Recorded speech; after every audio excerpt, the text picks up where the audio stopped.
prije svega pomaže Bog i dobro nam došli. Kaže se u Svetom pismu: divna su djela Tvoje, Gospode, i nema te riječi koje će biti kadre da opjevaju Tvoje čudesa.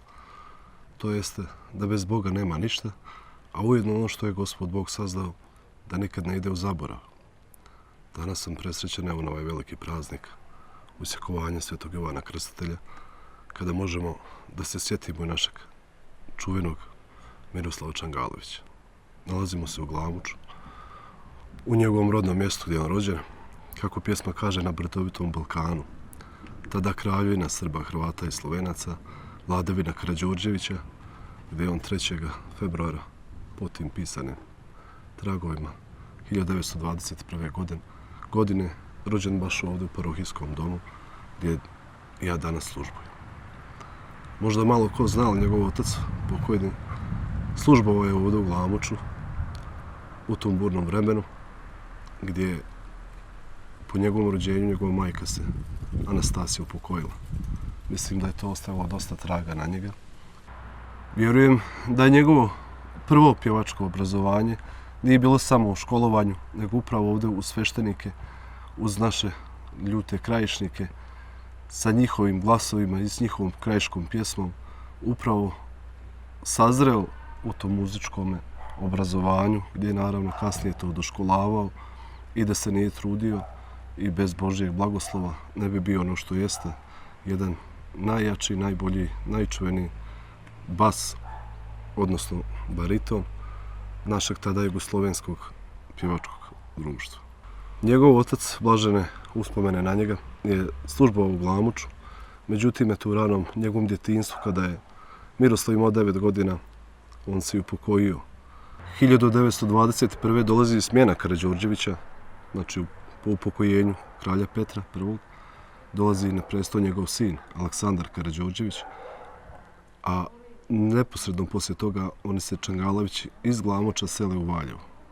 Smatra se da je bio negdje prije toga u Olovu, međutim zabilježeni su samo pisani tragovi da je on otišao u Valjevo.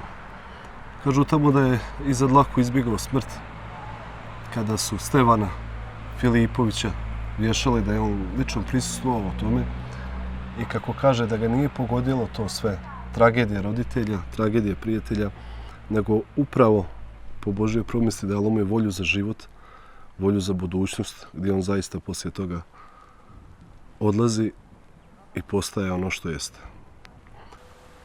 Miroslav je često pominjao da je uživao slušajući svetu liturgiju svoga oca ovdje u ovoj gradskoj crkvi, kako je bio oduševljen njegovim glasom.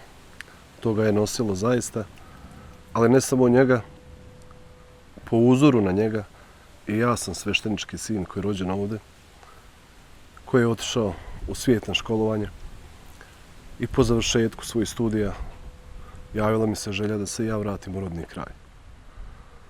Parohijski dom u kojem je upravo rođen Miroslav Čangalović, a ja odrastao, bio je toliko devastiran